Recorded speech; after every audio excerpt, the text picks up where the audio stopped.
The planet's puppet masters almost surely have a plan. There's clearly maybe something there beyond the realm of man. And until you've thoroughly tested every last close-adjusted view, I find the more you think you know, the less you really do. That's true, Dr. Zayas. Very well. Where would we be without THC? 'Cause we know they're lying to us, just don't know to what degree. Yeah, where would we be without THC? The Higher Side Chat Show, Greg Carlwood Company. Sweet hallelujah and hello, Higher Side Chatters. Drinking a little drink, smoking a little smoking, doing the damn thing from sunny San Diego. I'm Greg Carlwood, and today is a pretty unique episode even for us. And I think it's going to get a lot of gears turning out there in people's heads on subjects they might not think about all that much or even consider under the conspiracy umbrella. So it's a fun one. But we did have some sound issues early on, and big thanks to Connor. He is a great sport, sticking around for an hour while I fiddle with knobs and dials, just trying to appease the tech gods, and then recording a 2-hour show with me. That is a commitment, folks. But anyway, this show is a bit stitched together from a few different source files, but I don't think you'll notice, but I did have to say something. Also, Connor's breath is pretty loud at first, but we straightened that out too. Content-wise, like I said, unique show, and I enjoy trying to push the envelope if you haven't figured that out by now. Also, it's always great hearing from people who have led interesting, non-cookie-cutter lives, and Connor fits that bill for sure. He's a thoughtful guy with a deep understanding of many topics and sort of sits Lotus style in the Venn diagram between the occult and sexuality. And that's an interesting place to be. Some of his positions on sexual freedom are pretty bold, and I'm curious how the crowd will react. There's always a bit of conservatism in conspiracy, even if I don't own that. I definitely recognize it, especially around topics like sexuality. But sometimes I wonder if maybe we aren't policing and judging and shaming ourselves a little too much based on the training we've gotten or the residue from authorities, religious and otherwise. I think most of us can see or at least entertain how our thoughts and attitudes about sex can be and are manipulated and over-legislated and used against us. And we probably should examine that. Really, as long as nobody gets hurt, go wild, right? To each their own, and I think we all want people to be as free and open and comfortable as they can be, as they want to be, in all areas of life. And we definitely don't need the government making laws about what we can do with our own bodies. I think that applies to drugs, sex, magic, and suicide, to be honest. And even that's a radical idea, I guess, but it is your body, right? Or is it? That's a whole other show entirely. But I apologize for the sound issues you might notice. But like the Newt Man in Monty Python and the Holy Grail, it gets better. And without further delay, let's play them in, Charlie. Sexuality and Steiner, esoterica and erotica, oppression and orgasms. And Connor Habib on the other side. It's the Higher Side Chats podcast, but you can call it THC. Always talking fringe ideas, digging up conspiracies. Stuff they don't want you to know, it's the stuff we want to see. That's life here on the Higher Side. It's the place for me, it's my favorite show, where the guests are great and my mind gets blown. The Higher Side, love the Higher Side. Raise your glass and toast to Carlwood, the host, on the Higher Side Chat Show.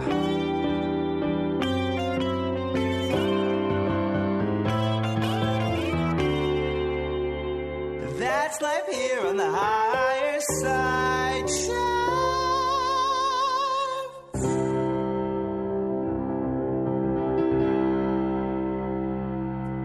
All right, Higher Side Chatters, we have seen, heard, and in some lucky cases even experienced enough to know there's more to this world than just what we can see. Yet we're still constantly bombarded with mainstream materialist mouthpieces telling us their model for reality is the only acceptable option for an intelligent person.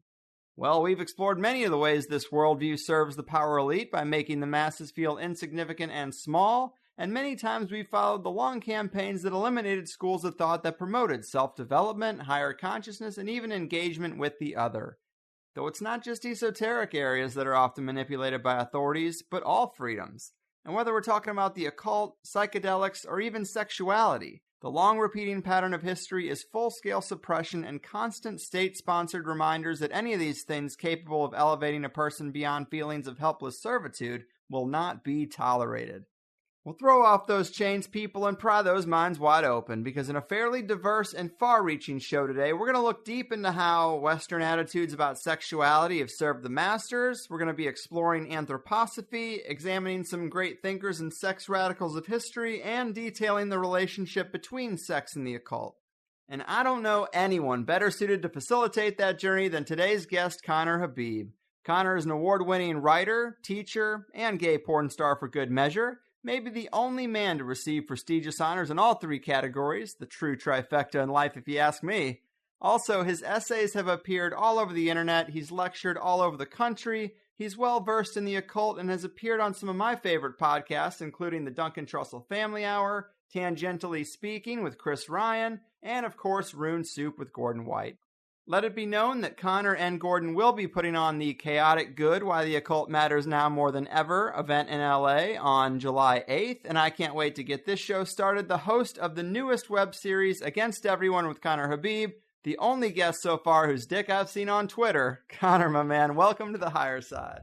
Hey, I can't believe none of those other guys have put dick pics on Twitter. I'm pretty disappointed in them. How you doing? I can't complain, man. I can't complain. I'm really psyched to be doing this. This is going to be an interesting one. Yeah, me too. I always like getting into the minds and ideas of alternative thinkers throughout history, like Rudolf Steiner and his anthroposophy philosophy, which I know you've studied quite a lot. And I've also been thinking more deeply about how sexuality ties into oppressive rulership, which I really hadn't previously. But to grease these wheels, let's start by talking about that event you are doing with our mutual friend, Mr. White. Very rare to have him in California. And this thing you guys got going on seems like it's going to be a great time. I think I've heard a joke that starts like this, but I guess it could be described as a chaos magician, a porn star, and a mortician walk into a bar, right? Yeah, and the mortician to which you refer is Caitlin Doughty, who wrote the New York Times bestselling book, Smoke Gets in Your Eyes, which is about her time working at a crematorium, and she's a death rights expert. She does a YouTube series called Ask the Mortician. She's going to be moderating the event, and there will also be tarot readings by Rachel True, who is one of the witches from The Craft.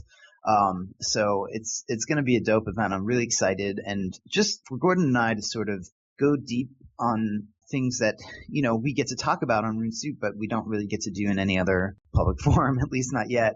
And for LA, I think an event like this is just really good for the timeline of LA. LA is like a really sort of occulty, mystical, weirdo city with all these different kinds of time eras crammed at once together.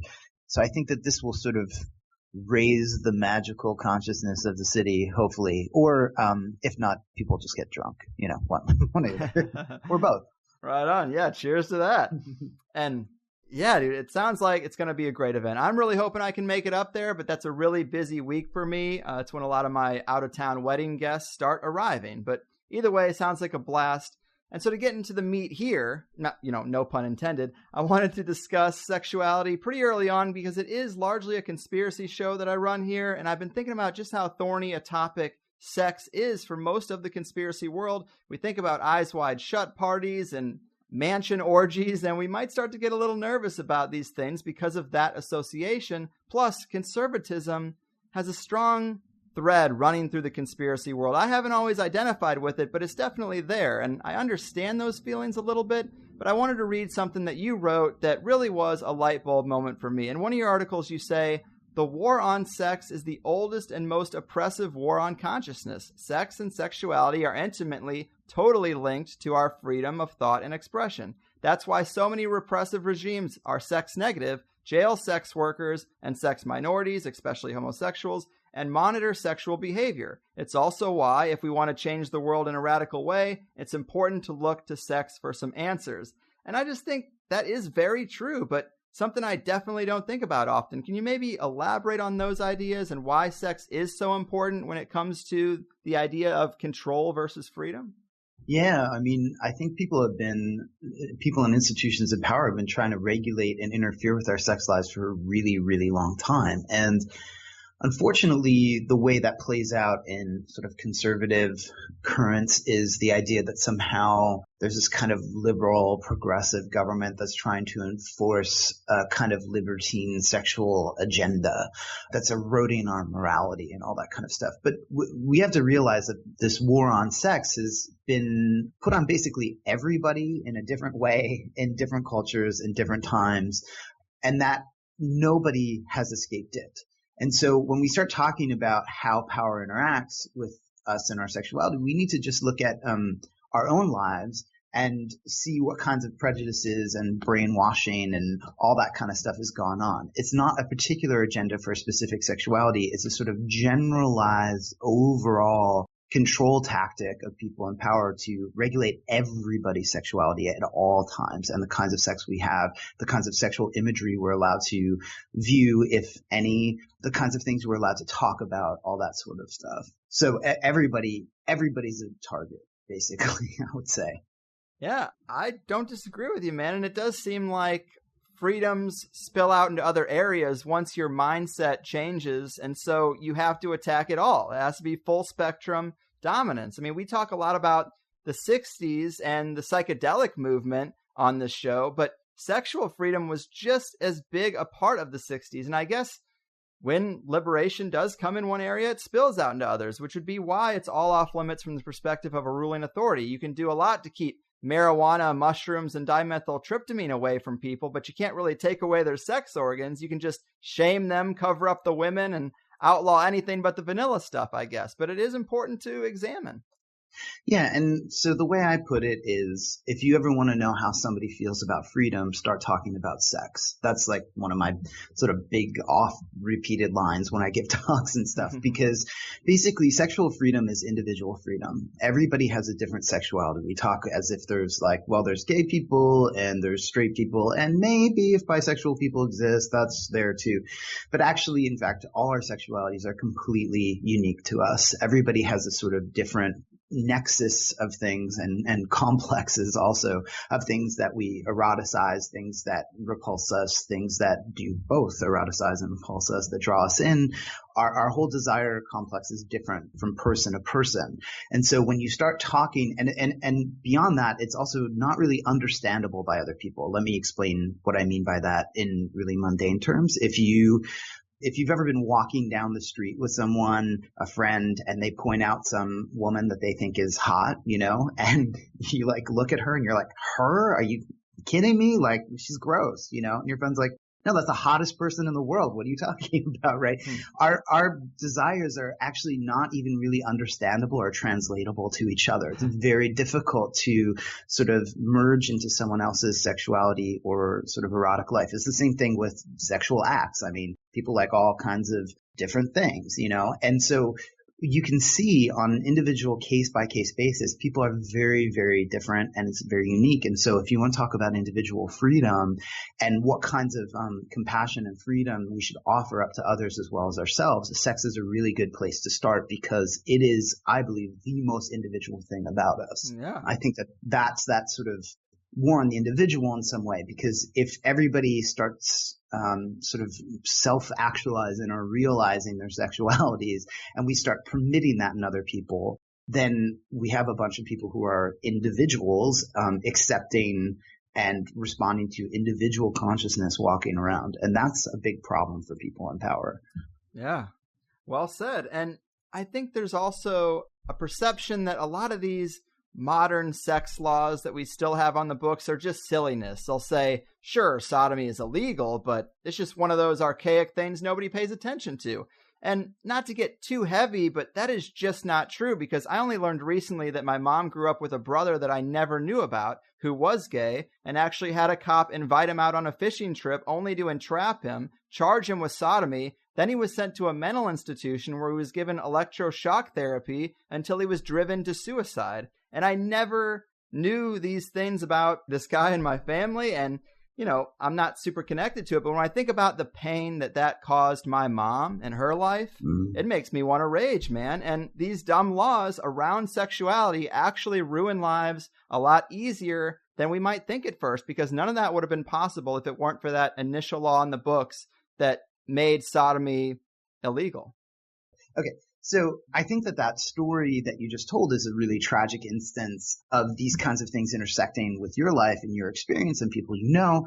In fact, there are so many different variations of this kind of shit where sex laws, sex legislation is used against people in one way or another. But it's not just the laws, it's also the cultural pressures. So for instance, you talk a lot about conspiracies, sexual scandals, sexual things that are sort of under the surface on your show. Mm-hmm. And imagine if those things were happening in a culture that was much more open and able to engage and discuss sex. What kind of power would we have to unearth and discuss those kinds of scandals and really take people to power to task, because it was already in the air that we were having healthy sexual discussions and allowing people more sexual freedom, sexual understanding, sexual education. Right now, it's difficult to even talk about those kinds of sex scandals because we're not even really talking about sex that much, So that's one version, and we can come back to that because I'm sure that's of interest to the people that are listening to the show. But also think about the ways in which sexual imagery is really regulated in the sense of, there are so many laws and regulations around what kind of sexual imagery you can see, how we access pornography. Pornography can only be filmed legally, technically, in 2 states in the entire country. And yet advertisement is a complete eroticization, constantly. Yeah. It's like, look, these 2 people are about to have sex. Now buy this computer. It's like, because sex is repressed, the people who are making advertisements, trying to sell us shit, trying to turn us into sort of obedient consumers, they get to utilize arousing us and then frustrating our arousal by directing it into buying a product. That's another way in which sex and sexual repression is leveraged to get people money, to get people in power, to basically have more money and power over us, and to continue the sort of spell and cycle of repression. So I think that there's all that kind of stuff. Then there's even crazier stuff when we talk about the laws, like you were talking about with your friend. So I am friends with lots of people who do sexological work, who are sex therapists, that kind of stuff. So I hear stories, obviously anonymously, about, people that they've worked with. But I know, for instance, a story of a guy who was driving and pulled his car over to an empty parking lot to jerk off in his car. Pretty innocuous thing, right? I mean, he pulled into an empty lot. Nobody was there. And, trying to be responsible so he's not jerking off and driving at the same time, which is dangerous, right? Right. Some woman in a building that was all the way on the other side of the lot, who was in a window a few floors up, looked down and saw him jerking off in the car, called the police. He was arrested and is now branded as a sex offender for the rest of his life. For what? For doing basically nothing. I mean, these kinds of laws are sort of, they're crazy, and they happen and they take place because we don't have the kinds of sexual discussion that we need. And so we allow these kinds of laws, or the kinds of methods of control I was talking about, or the kinds of scandals I was talking about, to take place, because the open discussion and the sort of understanding of individual freedoms is not taking place. Right. I do think sex offender status for life is a little extreme, but broadly speaking, we're talking about openness and freedom among adults who are willing participants. I don't know about that example, but yeah, this is a thorny issue. I don't want to see people imposed upon by things like urinating and jacking off in public, but at the same time, it's not so bad to be a little uncomfortable, and we shouldn't let it be a justification for the system hoovering up more people whose whole life trajectory will be affected, and the system's going to be as strict as we let it be. And something like the sex offender registry has such weight to it, we really should reserve its usage for predatory behavior only, and maybe separate out cases of poor judgment from that. Of course, another backwards problem in this area is young kids texting each other naked pictures, something done usually out of childhood curiosity, in a system with laws meant to protect kids, and they're actually facing charges for possessing child pornography, apparently. And we have to restore a little context to what a real crime is. So the laws need to catch up, and we also need to reserve better judgment in applying such harsh punishments. But to some people out there, it might sound like some of this gets a little close to defending sex criminals, and I hope the distinction is pretty clear. Well, yeah, I mean, first I want to point out that those laws you're talking about, where kids who send each other pictures of themselves and have sexual interaction with other kids, because that's what you do when you're in high school. Obviously, you're going through intense hormonal change. So you're horny all the time and you're interacting with other people your age. And yet now that can be a sex offense. And there are laws replacing those old archaic laws. So even if we have like, the sodomy law is not affecting that many people, and it is affecting some people, as you pointed out, there are newly archaic, I will call them, laws that are taking the place of those old archaic laws, right? So that's the first thing to know. So we shouldn't laugh at those archaic ones because they're just being sort of replaced by these other kinds of things that are very similar. When you talk about people being like, we don't want to talk about this because it sounds like we're sort of permitting abuse or whatever. First, I want to say, why do our minds go there right away? Why, when I talk about sexual freedom, suddenly people start thinking about, oh yes, but what about people who aren't consenting? It's like, why did we jump from what I was talking about to non-consensual sexual assault immediately? It should be a no-brainer, right? Exactly. We shouldn't be making that leap immediately in our heads, and the fact that we do indicates an inner problem. The second thing is, all that stuff about non-consensual sex, I think it's really important for us to explore and discuss and understand all that kind of stuff. What's more likely? Are we going to have better discussions and understandings of what constitutes sexual assault, how to treat victims of sexual assault, and also how to deal with the offenders, rehabilitate the ones that can be rehabilitated and not try to rehabilitate the ones that can't, in a culture where we understand and discuss sex openly? Or are we going to do that well in a culture that is completely sexually repressed? I think we have a better chance of doing all the right things if we start having better understanding discussions about sex. That's why I bristle a little bit when people talk about things like satanic ritual abuse, when they talk about stuff like Pizzagate, which before you drag me down into that pizza parlor, I don't know all the specifics about. I know the general story, but when people talk about that kind of stuff, it's like, okay, I'm totally down for talking about all of that. But we also need to have a safe, sound grounding of our understanding of sex before we start talking about that kind of stuff. Otherwise, we're going to be importing all kinds of prejudices that aren't worthwhile in bringing to that discussion, and that won't help us heal victims, won't help us apprehend the perpetrators, won't help us deal with the perpetrators once we get a hold of them, and certainly won't have cultural grounding to deal with people, right? It's like, I talked about this on a show before on Grimerica, I think, but it's like, if Pizzagate style allegations come out, understand, and they come out as proved or true, understand that the people and institutions in power are immediately going to use that to regulate and control our sex lives. It's not going to be some great revelation where we blow the whole thing apart and suddenly the whole system collapses. What's going to happen is that the people who already have the power are going to use that to regulate our lives more, our sexualities, our access to pleasure and freedom more. So right. It's really important to keep that in mind. While they just continue to do whatever abuses they may have been doing already. Totally. Yeah, they're above the law.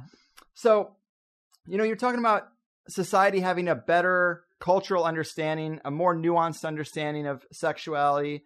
What do you think that looks like, a better understanding? And how do you think it would actually change society for the better? Because a lot of people probably have their ideas on what a completely free and open sexed society would look like. Maybe you can calm them down a little bit. What does it look like to you? Yeah, I think one of the first things is just not being terrified of your own uncomfortability with certain sexual situations. I think this is actually a general rule, not just with sex. In the culture we live in now, the world we live in now, is to be able to hold and understand uncomfortability. So that could be uncomfortability related to other people's sexuality, where it doesn't immediately turn into demonization. You just say, okay, I'm uncomfortable, noted. I don't have to act on that uncomfortability. And obviously, I'm not talking about a burning building situation. If you see someone being assaulted or that that's happening, like, of course, step in. But again, let's not go there right away. I'm just talking about the things that repulse you, that gross you out, that like freak you out a little bit, that might make you feel uncomfortable. And it could be from the friend saying, oh, that woman's hot and you think she's ugly. Hold back. You don't have to say, you can have what I call good desire etiquette. You don't have to be like gross. You can say something like, what do you find attractive about her? Right. So, open up a conversation instead of shutting it down. Do that with yourself as well. When you have a thought like, oh, people like to be pissed on during sex or whatever, instead of thinking that's gross, ask yourself, why do I find that repulsive? Do I really find that repulsive? Mm-hmm. What would happen if I watch someone do that online? Or, I just like create a safe space for yourself to encounter your uncomfortability, because there's so much talk about, boundaries right now when it comes to sex, which is fine. I think that that's really good, and nobody has a right to violate your boundaries. But we also have a duty to investigate our own and to begin to sort of loosen our boundaries up a little bit, so we're not constantly, it's like we're not like the Operation board game where if anybody touches the wrong part, we like light up and make a horrible sound. It's like we've got to investigate our own prejudices. So I think that that's a step. That's very safe and easy for us to take. Just doing some inner work when it comes to this kind of stuff, because we really think as a culture that sex is just all about chemistry and everything just sort of flowing and being perfect. And that's some shit that people have sold us. That's a marketing plan. That's not what sex usually is. Usually it's like, oh, like, does this blowjob make me look fat? Like, what do I have to do tomorrow? Like we're doing it and all these like weird thoughts are going through our head, and encounter this sort of non-immersive thought experience of sex as well. Huh. Interesting, man. So have you examined this sexual policing much throughout history? Obviously, today we have a softer and kind of more assumed oppression of sexuality, whereas in previous centuries it was much more obvious and aggressive, right? In some ways, yes. And in some ways, no. I mean, there's sometimes I look around and I'm like, wow, things are really like worse than they've been. Really? Now, I'm not talking about, sure. I'm not talking about like the Inquisition. Like it's not worse in that sense, but I think that there's a whole lot of, push and pull between what people feel they can say, what people feel they can talk about, what people feel they can do. I mean, if you've read a code of conduct manual on a college campus, like that shit is crazy when it comes to sexual encounters. Right. It's like, you need to say, can I touch your thigh? Yes. Can I touch your hair? Yes. Can I touch? And any violation of that is considered sexual assault, because the people, again, in power who have the money are trying to cover their butts so they're not sued. And so, when I talk about that, when I go to colleges and talk about consent, I'm like, did you guys consent to having a threesome with the author of the Code of Conduct Manual for your school? Because that person's present every time you have sex, So in some ways, I feel like there's this weird thought invasion when it comes to sex that is really pervasive. I mean, at least in different times, it was like, okay, you're going to hell. It was pretty like sort of blanketed in some sort of metaphysics. Now it's this whole weird, elaborate, complex thing about what you can and cannot do that really worries me. Yeah. So, and it's important to note, like, the moment for sexual freedom is always precarious. Like, there's not a moment where we rest and everything's fine. I don't think that's ever happened. I think that it just sort of, the oppression just has been shoved around into different, spots. Yeah, I don't disagree with that. And let's talk a little bit about how the occult and sexuality relate. Obviously, we have the parallel stories of oppression throughout history, but there's something deeper to this relationship too, wouldn't you say? Yeah, I mean, what do you have in mind when you say that? Are you talking about some of the satanic abuse stuff, or are you talking about more of the positive side of it? Or? Definitely more of the positive side. Because when I say like historically parallel stories of oppression, I mean from the top to the people regarding both their sexuality and magical exploration. Mm-hmm. But also we could probably talk about the symbolic aspects in that regard, the union of opposites, the transmutation of spiritual alchemy, chakras, There's a lot of people in the esoteric philosophy camps who talk about some symbolic aspects or energetic aspects that can be kind of interesting. And there might be some symbolism there surrounding sex and magic worth exploring. But as far as the negative stuff, let's just table that. We've done enough qualifying at this point, and I think we've seen enough smoke to know there's fire in the case of child abuse among the elite, and nobody here is trying to justify that. But I want to have a conversation more centered around the people and aspects that might mean something to us personally, more so than what's going on behind the curtain. That's been talked about plenty. Let's talk about things that people can either use in their life or at least reflect upon, and in particular, people who might have occult interests as well, if that sounds good. Yeah, well, so my sort of understanding of the occult, I always try to bring it back to, like, if you just sort of pay attention to your experience, you'll understand that things are a lot weirder than you thought. and if you want to interpret the weirdness of your experience, you need the occult to do that. So let's just break it down to something very simple that I'm sure a lot of your listeners has done, which is masturbate.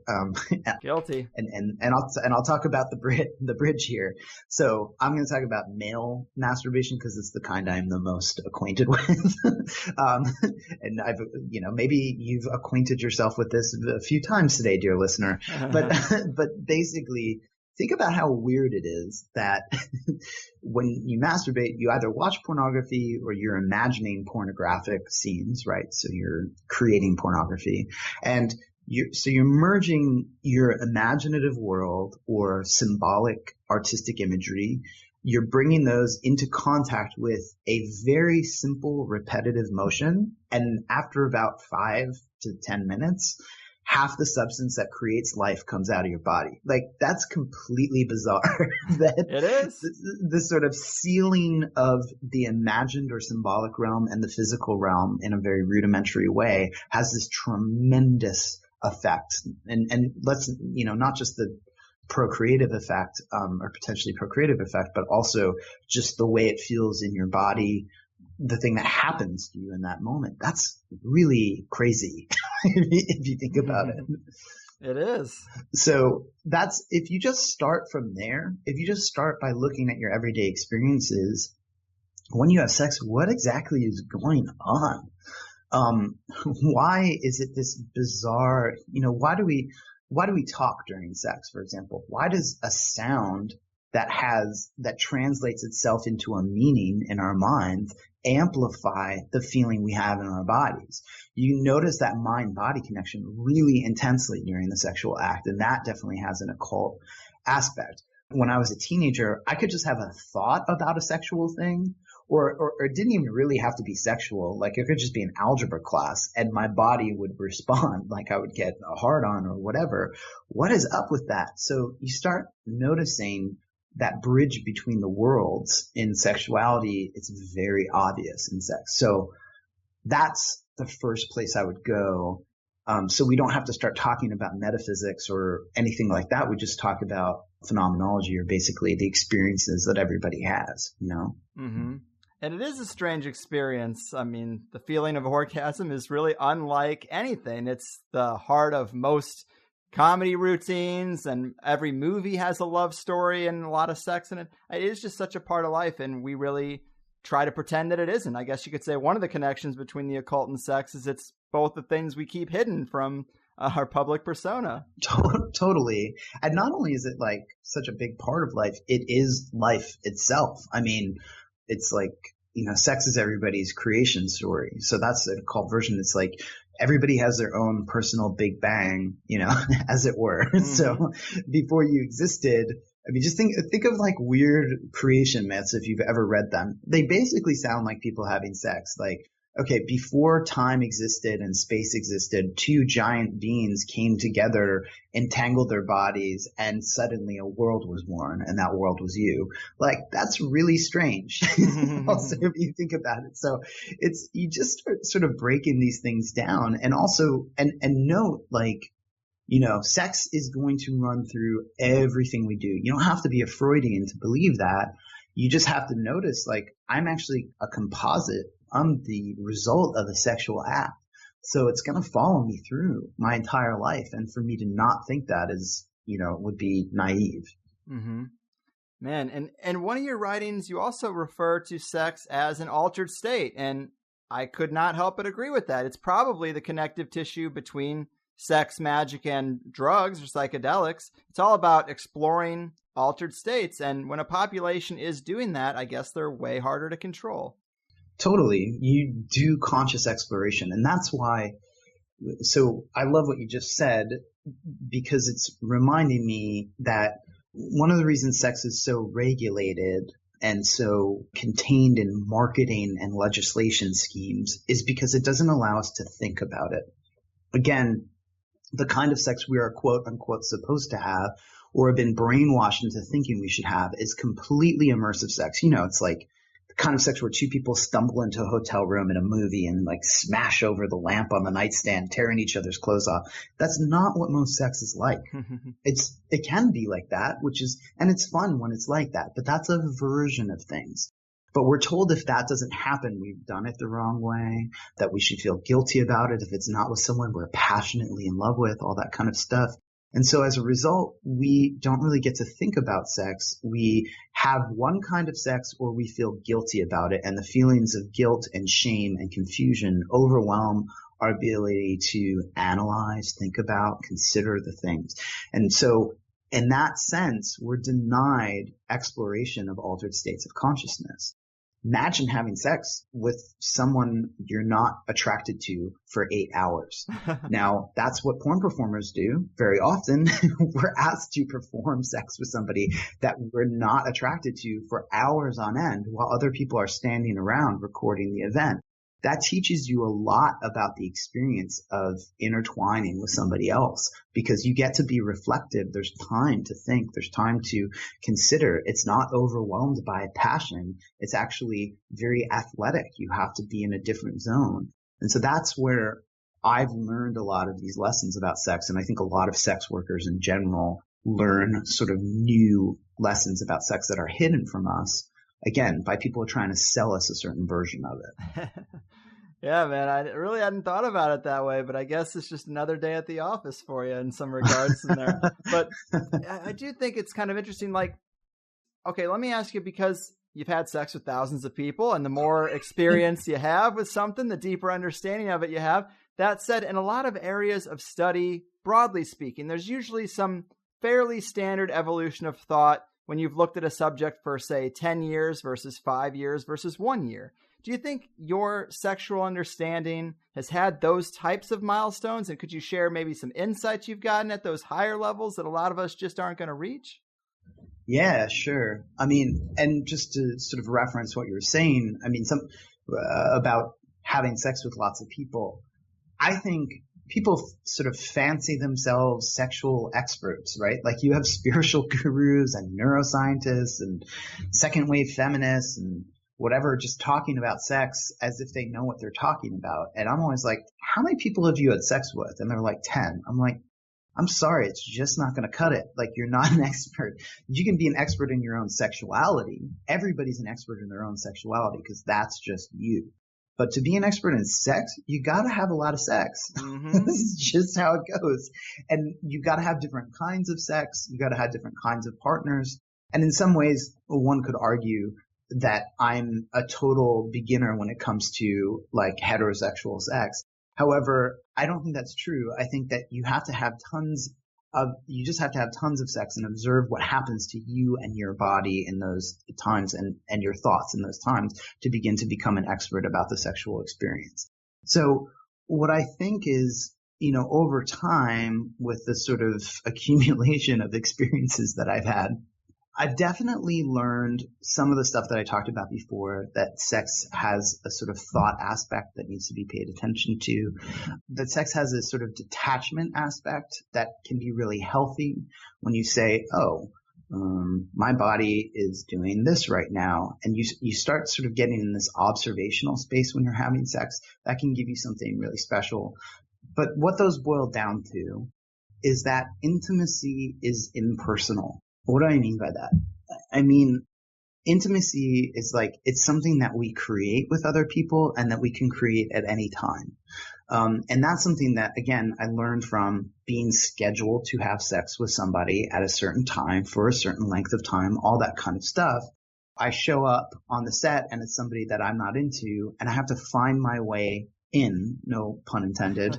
I have to find my way into that sexual experience. So I have to find something and generate my own attraction to that person. So I seek through my head, okay, well, I can be attracted to this or this or this. Over a certain period of time, you begin to understand that you can really do that with anybody if you want. And it's not something that I necessarily recommend to everybody, but I just want to call out this culture that sort of lazily depends on chemistry to sort of carry you through the sexual experience. Oh, I have to be attracted to the person. I have to. No. You actually create that experience. It's not just sitting there waiting for you. You're generating it. And that was a lesson of that cultural revolution you were talking about, with hippies and stuff like that. Like, they just decided to go for it, love is free. I'm going to generate this kind of loving feeling for other people.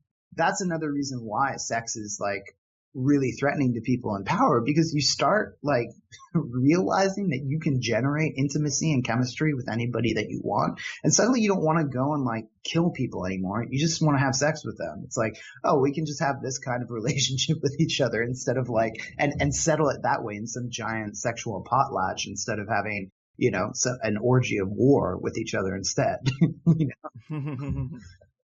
Fair enough.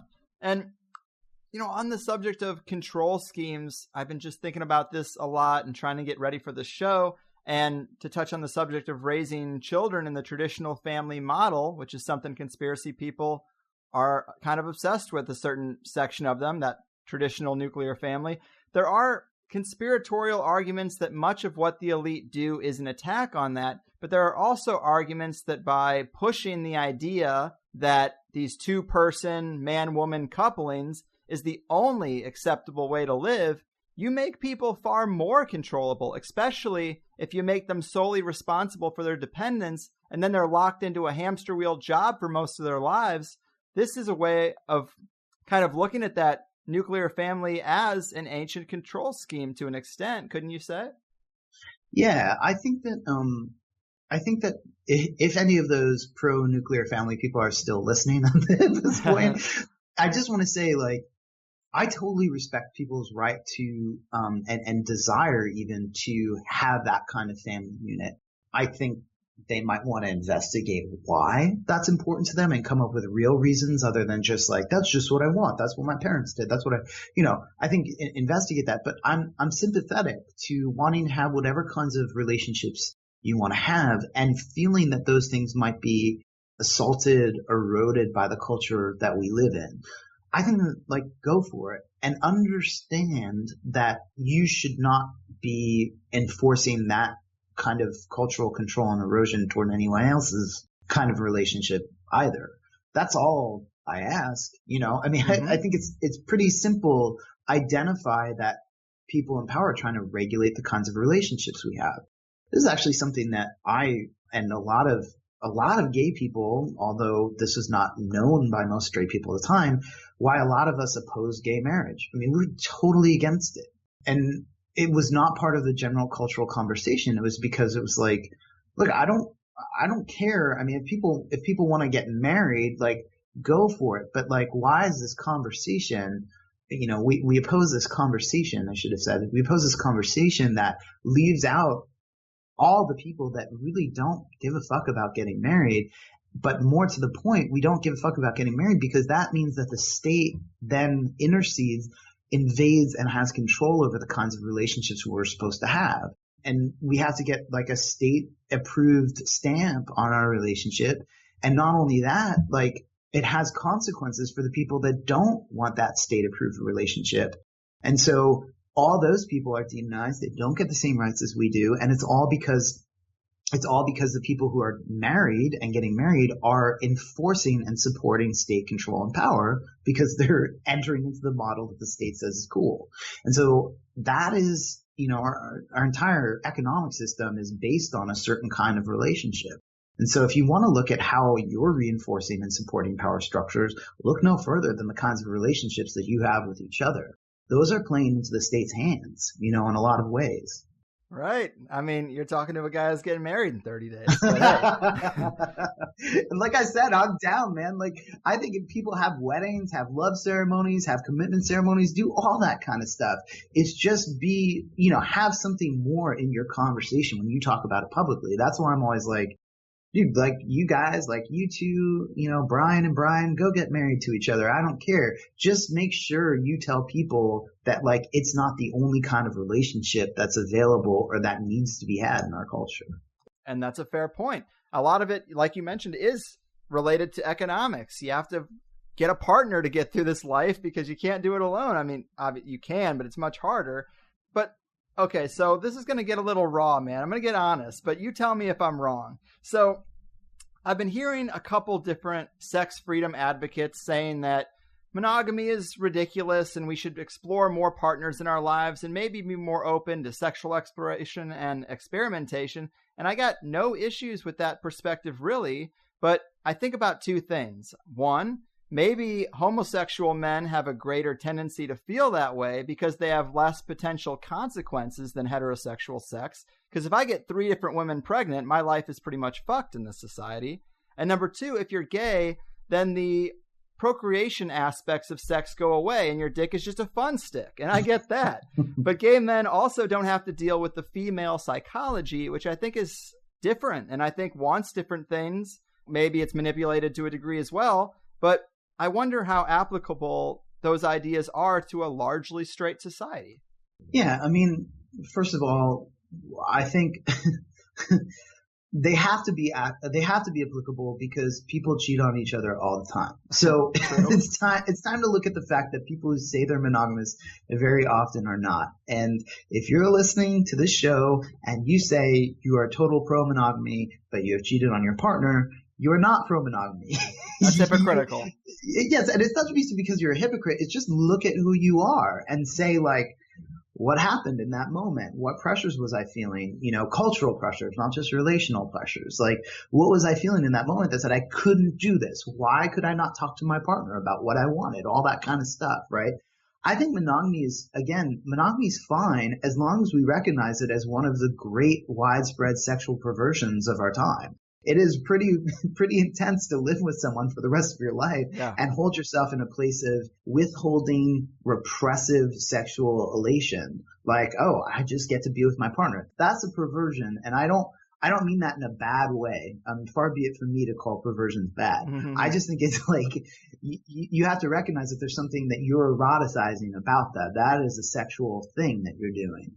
And so if we do that and we say, okay, well, that's my preferred, thing. I like that feeling of frustration, withholding, all that kind of stuff. Then go ahead. If you're unhappy in that, then, and it's messing you up, you might want to reconsider, because the fact is, and I'll point it in the other direction too. The fact is that most people are monogamous, I think, because they're insecure about their partner leaving them. Most people are open because they're afraid of commitment. And it needs to be that you enter into the relating model you have with your partner intentionally, not out of a knee-jerk reaction or cultural pressure. How many people do that? I mean, that's very rare that people are like, okay, this is actually what I've decided and my partner have decided we want with each other very intentionally. There's been a deep discussion about it, and we've decided, understand all these options are available to you that we don't even think about. Like with my partner, it's like, okay, let's be monogamous this month. And then next month we'll do something else. Or you can say to your partner, let's be monogamous, and revisit this conversation every 6 months.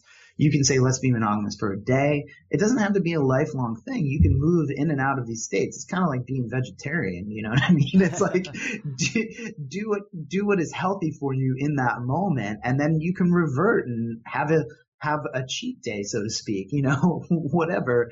There are lots of versions that are available, but you should do it what you really want, what you truly want. And that entails investigating what you want. Now, I didn't really answer your question about do the gay things apply to straight people or whatever. I can still do that, but I just talked a lot, so I'll back off for a second and see if you want to engage in any of that stuff. Well, that's really all I was going to reiterate is like, obviously nothing's impossible and people can find ways to live in many different nuanced ways. But I think it's easier for two guys to have that type of paradigm that you're discussing of like flipping monogamy on and off than it is for a man and woman. One, because if there's kids involved, first off, the psychology between men and women is so different already. Just trying to make it work in a simple fashion is difficult. I mean, it's a cliche joke. Everybody's heard that when people get frustrated dealing with the opposite sex, they're like, well, I'm just going to go gay and simplify this because I can't understand that opposite sex. Everybody's heard that joke. And there's some truth there, is it's very difficult. So managing just that sexual relationship that's supposed to last a long time, let's say in a marriage, is hard. To add those elements where you have now two different psychologies that are dealing with jealousy and different issues like that. If they have kids, obviously that can split up families. And when families are split up, kids are affected in this modern world. Of course, there's other ways to do that too. It takes a village to raise a kid. Indigenous cultures and tribes have been doing it that way with great success, so they say.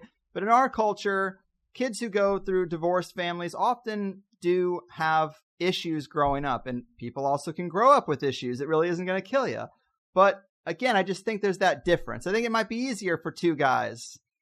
Yeah, I mean, I think you'll find out whether or not this is a compulsive thing or an intentional thing for you in your relationship, in your heterosexual relationship, by simply asking yourself right now, what if I brought this up to my partner? So ask yourself inwardly, what if I said, sweetheart, what if we had an open relationship? And if you find yourself thinking, there's no way in hell I could talk to Cheryl about that or whatever, you'll find yourself like, oh, it's actually not about like what's available to us. It's about me not being able to speak, because you should at least be able to have the conversation. So I just want to say that I don't want to get into you and I could talk about it for hours, so I don't really want to get into whether or not there is an essential female or male psychology. I don't think there is, but I think that's to be honest, it's a conversation that is happening like on every other podcast in the world right now, and to me, it's a little boring, and Fair. It's really, really polarizing in a way that it's like, I'd rather just talk about the other interesting things about what you said. So I think any kind of relationship can work as long as the communication is available, and no relationship will work if it's not. So those are the kinds of questions to ask yourself about, like, am I able to communicate with my partner? Am I able to show up with a what if scenario without everything falling apart? And if you can't, you have an issue. And that, I think, is like the basis of a lot of problems in our culture when it comes to sex in general, which is we're not allowed to even discuss it. We're not allowed to talk about our fantasy. We're not allowed to even like say, hey, I'm not going to act on this, but I imagine it. In other words, there is a cultural demand that we not even imagine certain things. And that is hugely problematic. And that, again, is about the war against consciousness. No, that's well said. And I do agree with you. It's like, is your relationship really based on complete trust, openness, and honesty? Or are there huge blacked out areas where you cannot go with the person that you are tied to for the rest of your life, on paper? And yeah, that is an issue if you can't broach certain subjects with them. Something else I was interested in, going through just all the areas where occultism and sexuality intersect. And I'm kind of intellectually intrigued by these schools of thought that by forgoing orgasm completely, you can actually reach other sorts of enlightened states. I don't think I'd ever have the discipline, but have you ever looked into that realm or anything like that? Yeah, well, it's not usually orgasm. I thought of as orgasm. It's ejaculation is the more common. Fair. And there is a difference. Yes. So men are not supposed to ejaculate because it reaches like blah, blah, this thing called charisma. I think it's fundamentalist nonsense. Mm-hmm. I'm not saying don't experiment with it. I'm just saying when you look into charisma and you look at some of the people who hype it up, a lot of what they're talking about has a moral component. And that's what I find really problematic, that people are like, oh, well, you're just so much nicer in your relationship and you blah, blah, blah, blah. I mean, I just think that's I find that like to be an issue. I don't find a problem with people experimenting with it. I just like, mostly when I read that kind of stuff, it's like, we're not sex negative people. And we just think that you need to do this because you'll be nicer, happier, have a better life, and blah blah. It's like, okay, you're basically moralizing about the thing that you say you're not moralizing about. And it's always supposed to. Very often, you also see these things are supposed to take place between two partners, partner in a committed relationship, and so. I just, if people can point me to better instances of that where people are talking about it in a really sort of free, liberated way, I'd be totally open to checking it out. I just don't see it in that context very much. Fair enough. Yeah. I mean, I know abstinence worked for George Costanza in a Seinfeld episode, but I don't know how applicable that is for everybody. Well, let me ask you just about sex magic or tantric practices of any kind. Have you combined your interests in the occult and sexuality in any significant way that might be interesting to people? It's funny, man. Like people, and so I want people to take this away from this podcast too. People ask me about, do I do sex magic all the time? And I don't. And the reason why is because sex is magic. I don't need to turn it into something. I don't need to utilize it. I just need to, again, all the stuff I was talking about before, pay attention to what's happening in the sexual experience. A lot of sex magic works on the principle that you're just sort of paying attention to what happens in your body and somehow importing kinds of meaning to the occult meaning to all these things that are happening in your body. It's like, man, I do that when I have sex anyway. Mm-hmm. And if you do that when you have sex anyway, sex will become magic in your life. I'll tell you, like, nothing will push your consciousness forward like paying attention to the sex you have, having more sex, and being open to new sexual experiences. That is the shit that will bring you up on the chain of human progression of consciousness. Mm-hmm. So just do that, and you don't need to, like, light a black candle and, like, paint a snake on your back before you have sex with your partner or whatever. Like, you can just get there by having, lots of pleasure and paying attention to what's going on. And what do you think would be some of the benefits of doing that might not be obvious to people? How would it affect other areas of your life if you really were to be serious and nail down trying to get deeper into your own sexuality? Yeah. Okay. So here's a really good, here's a good example from my life. So I, like many people, was a sexual racist. And what do I mean by that? And people have a real problem with this. Like, I was only attracted to a certain kind of guy of a certain ethnicity, right? Like, they were white or they were Arab, like me. So I'm half Irish. My mom's Irish. My dad's from Syria. So half Irish and half Arab. And so I wasn't attracted to black guys or Asian guys or whatever. And by allowing myself to enter into the sex work scenarios that I did, where I had to have sex with people where it was like not just the people that I preferred, that began to unlock my ability to sexualize people and be attracted to people who were not just white dudes or Arab dudes or white Arab dudes or whatever. And as a result, nothing allows you to really humanize people like being attracted to them. It's the exact opposite of what people say, like, oh, sexualizing someone or eroticizing someone, or it's objectification, and that means dehumanization. Quite the contrary. Like, when you allow somebody into your sort of erotic ideas, your erotic space, like, they become more human to you in a huge way. And I think we just find that this is true. That doesn't mean that there's no problems. That doesn't mean that we see somebody as completely human just because we're attracted to them. I mean, obviously, like, men treat women like shit, like, across the board.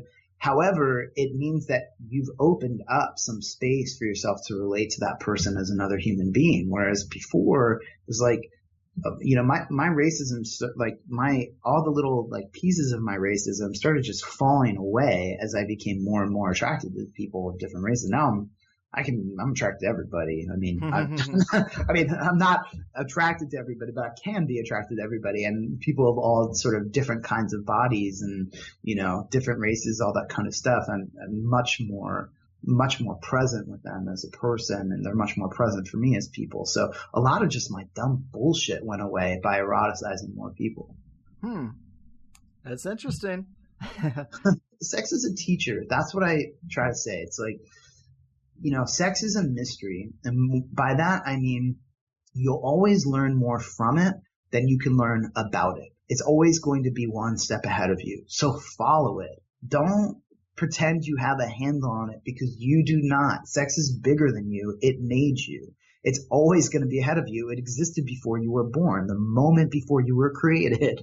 So it's always going to be one step ahead. So follow it to where it takes you and try to understand and learn from and listen to it. I think that's sound advice. So I also wanted to ask you about your courses, because you've done a couple of them, and I was reading some of the material from your last one, and you mentioned part of the curriculum relating to uncovering the hidden history of evolutionary biology and showing how our current ideas of selfish genes, natural competition, and random genetic mutation are really just capitalist economics in disguise.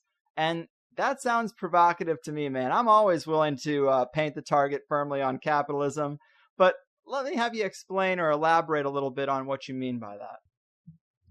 Yeah, well, I mean, a big part of that is just, first of all, historically looking at the reception of Darwinism and how it appeared in different countries.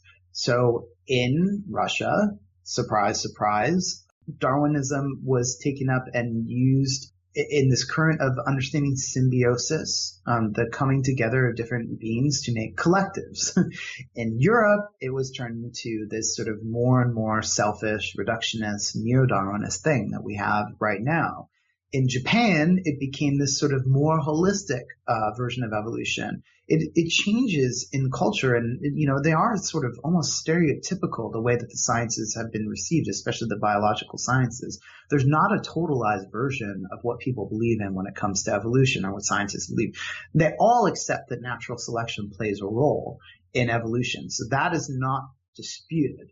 But whether that is related, whether that combines itself with random genetic mutation, symbiosis, laws of form, and mathematics, these things all play out differently from culture to culture, what receives the emphasis and the understanding. So I think it's important to note that, of course, the Western countries that have capitalist economic systems are the ones that promote something called a selfish gene, which works by trying to preserve itself through a sort of weird anthropomorphized cost-benefit analysis. And you can look at these things. I mean, that's pretty obvious when you start comparing how that framework of genetics or of evolution overlays and speciation overlays with the economic system. So I think it's up to us to decide which version of evolution we think is best upheld by the evidence. I think, and partially because I studied with Lynn Margulies, who was the sort of leading researcher in symbiosis, and she developed a system of evolution based on and speciation based on symbiosis. I tend to believe that the evidence is stronger for the factor of symbiosis than random genetic mutation, which I think is probably not so important, as important as we think it is. Random genetic mutation probably has resulted in some speciation, but it's more likely, in my idea, to be related to adaptation. I think that you combine these things together. I think Lynn probably overemphasized symbiosis because that was her shtick. That was her understanding of evolution. But you add in things like laws of form. There's a really interesting evolutionary work being done in Germany by people who have taken up Goethe's form of science and who are interested in Rudolf Steiner, but may not even really be that interested in him. There's a guy named Brian Goodwin who did all this stuff that's kind of similar to it, but brings in a lot of mathematics. There's a book called Evolution in Four Dimensions that explores how these different versions of evolution intersect to create speciation. And there is, of course, Bruce Lipton, who you've had on, who talks about how certain thoughts begin to interact with laws of form and morphology. And not only that, we have a resurgence of understanding that Lamarck, who is the sort of dismissed, laughed at biologist, his theories where the passing down of acquired characteristics actually might have some weight and validity to them. We definitely saw it in amoeba. For instance, there was a scientist who had this sort of tray of amoeba in his lab, and they all became infected. And instead of throwing those amoeba away, which is what everybody else would have done, he decided to keep them and study them. And what he discovered was if he pulled the infecting organism out of these amoeba that he had, they would die. But if he left it in, they would live, right? And so that's one version of symbiosis happening in the lab. But there's another version that relates to Lamarck a little more directly, where if you took out the cilia of this certain organism and reinserted them in backwards, eventually those organisms would start producing quote unquote offspring that had the sort of backwards cilia. So that shows that Lamarck was probably correct. And then combine that with the amoeba thing, and you see how that could be happening with symbiosis as well. So I think there's a lot of like good evidence for other versions of evolution happening that have been observed in laboratories, but it's just because they happened with either bacteria or Protoctus, also known as protozoa, that we dismiss it because people like Richard Dawkins only know about animals, which is, of course, not most organisms are not the most populous organisms on the planet are not animals. They're bacteria. And so, for him to sort of claim that all evolution works on this level, that we understand, that he understands is, it seems a little preposterous to me. And I know he's gone to different lengths in other books. I don't need to just pick on him. He's actually my sort of, out of all those sort of new atheist scientist kind of people that are like my least favorite people in the world, he's my least favorite, I should say. Like I like him the most out of all the people that I don't like. But I do think that sort of group of people that promote neo-Darwinism, which is just natural selection meets random genetic mutation, they're outdated. Mm-hmm. And they need to catch up. And who am I to say? I'm a layperson, although I did study science in grad school for 3 years, so I could talk about these things with some sense of authority or knowledge of what I was talking about. Mm-hmm. Well, you're right. There's so many interesting studies going on in the world of genes and the world of consciousness, and things are turning out differently than we have been led to believe they would. And I'm right there with you in terms of the selfish gene idea, because I very much look at incentives and try to think about what is natural versus what is a product of our environment. And it's really hard to extrapolate that out when the only environment you've ever known is super aggressive capitalist economics. You got to go look at other areas of the world. And we do. And we find some interesting things. I don't think if you look at some isolated pockets of indigenous cultures that they run on a principle of selfishness. They just don't. They'd all die. So they definitely come together. And I think it is a real convenient thing for capitalists to say, like, oh, well, yeah, we got this greed problem in our system, but it's inborn. It's ingrained into us. It's a gene, It's not some kind of outpouring from our artificial system that incentivizes greed. No, it's natural. And yeah, I agree with you that I think that's wrong. I just do. And it's a recapitulation in that case of just original sin, right? Because Richard Dawkins writes about, well, we can transcend our genetic predisposition and be nice to each other. Well, okay, so we're all sinners, but we can transcend that by confessing or, like seeking forgiveness or finding Christ and get out of the sin. It's like, it's the same narrative. Mm-hmm. And I just think it's he's done a lot.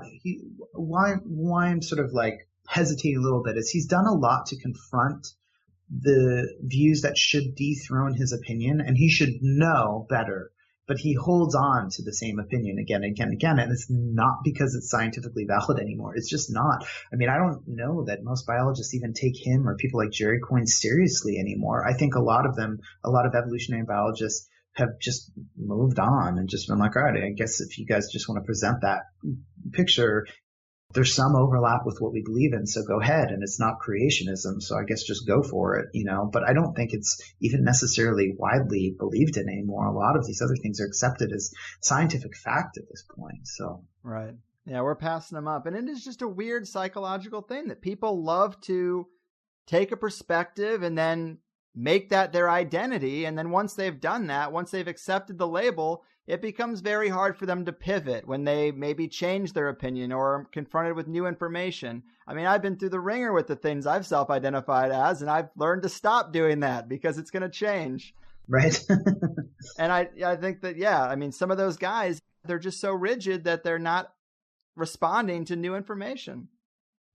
Yeah, no, I mean, they're rigid because they're lively, because they become rich, based on their ideas. It's like, they're not going to give that up. It's how they make their money. Although, they could continue to make money by sort of rolling with it, but, they've planted a stake in the ground. And I think that's when they become charismatic gurus instead of scientists. It's like, man, live up to the standard which you demand of others, and you will come across new information that alters your view, that alters the things you say in significant structural ways, and not just these sort of like little ways here and there from book to book that you change.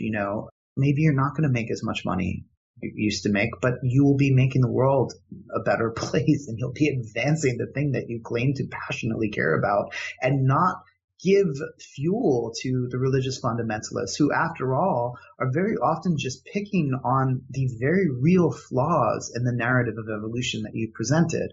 Their solutions and their ideas of what's going on are wrong and stupid, but their critiques are actually very often correct. So it's like you're giving them fuel to sound smarter because you're not shoring up the problems with your theory. Yeah, and that's well said too.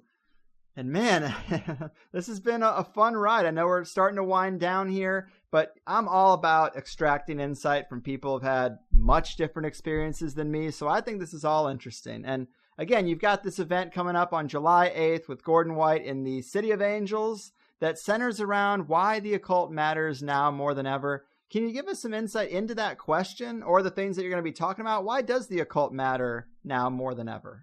So the reason why the occult matters now more than ever isn't because the occult is somehow better than it ever was, although I do think it's improving with development and research. However, we're in a time where people's worldviews are falling apart left and right for a lot of reasons. There are political expectations.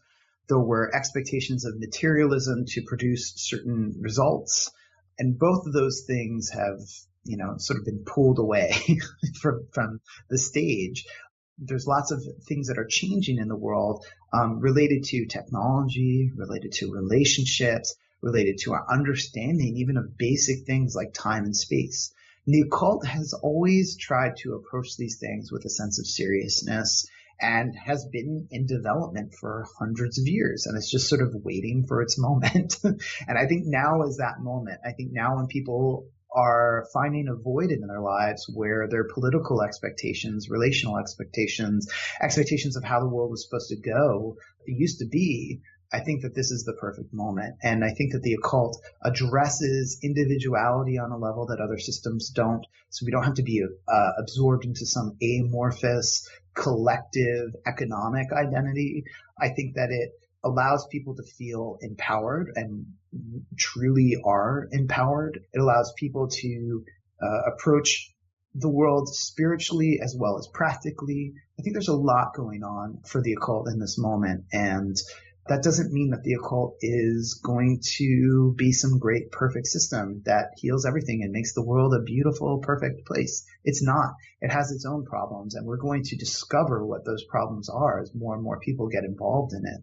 And some of those problems are going to be as real and drastic as the problems that we face today, if not worse. However, I'm sick of these old problems. I want new ones, Amen. Yeah, man. I'm so sick of the old problems too. But this has been a lot of fun. I'm really glad we could do it. Before we really do close it out, remind people where they can keep tabs on you and what else you got going on. And of course, this new show, Against Everyone with Conner Habib. Okay, great.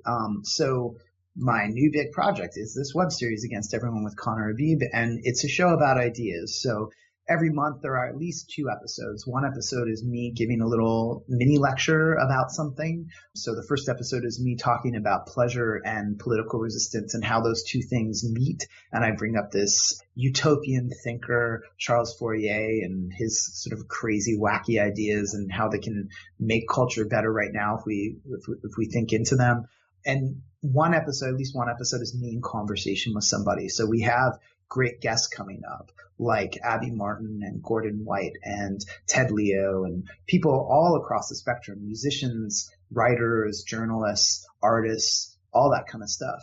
And you can subscribe to the YouTube channel, of course, but you can also support it by going to my Patreon. And if you support on my Patreon, if you pay $1, you can get downloadable audio. If you pay $5, you get an extra episode every month. You can get things like you can join the book club that I've started, where we meet once a month, talk about a book. You can get Skype sessions with me, all that kind of stuff if you support the show through my Patreon. So that's patreon.com/Connor Habib, ConnerHabib.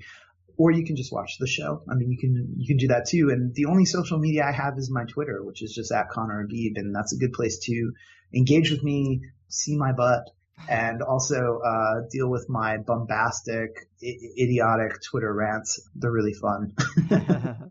Awesome, man. Well, Connor, thanks again. Hopefully we might meet somewhere in the chaos that is July, but either way, keep fighting the good fight. Right on, man, and congratulations on your wedding. I didn't mean to you don't mean it. Against it. All right. Thank you, man. All right, take care. You too. There it is, people. Connor Habib, our first porn star on the podcast. All right. I'm already bracing for impact on a few of the things he said, but I still think there is a lot I'm in agreement with him on, especially his point about needing to have open conversations about sex so that we can actually get to a point where we can have a conversation about the darkness that exists that a lot of people often can't talk about. We might be able to, but we got to widen that sphere. And you can see how there might be a connection here, right? I definitely can. And things have obviously gotten a lot better since the day of chastity belts and selling your daughter for a milk cow. But I can see why Connor thinks we have a long way to go, too. Although our culture is kind of backwards and there's definitely a lot of judgment, which you're never going to be able to control, I don't know what a person could want to do sexually that they can't do today, or at least see on the internet. But I suppose we should probably bring it out of the shadows and stop thinking of it as such a dirty thing overall. It's just skin. And I can hear the clasping of pearls right now, but honestly, look at some ancient Egyptian or Greek artwork, and it makes you think, like, are we really less sophisticated in dealing with sex than people were centuries ago? That's weird.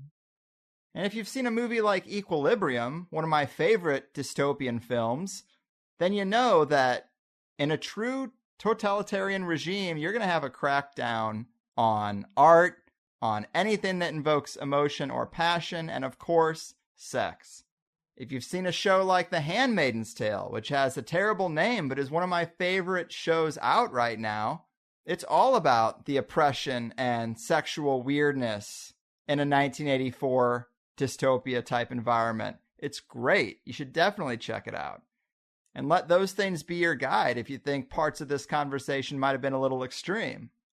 Something Connor said that I did really like was that no one has a right to violate a person's boundaries, but we also have a responsibility to investigate our own. And I think that's very well said. And I agree because I got in a lot of trouble when I was younger, and I got kicked out of the private school I went to with the friends I had essentially since kindergarten. So it wasn't a pleasant experience to be thrust into the local public school my senior year, but it ended up working out great. And I actually had positive relationships with the teachers and staff that allowed me to actually amp up my class clown stuff and the ridiculous things I would do for attention, for better or worse, the very stuff that got me kicked out of private school. And some of the teachers here were just actually entertained by it because I guess public schools have real problems.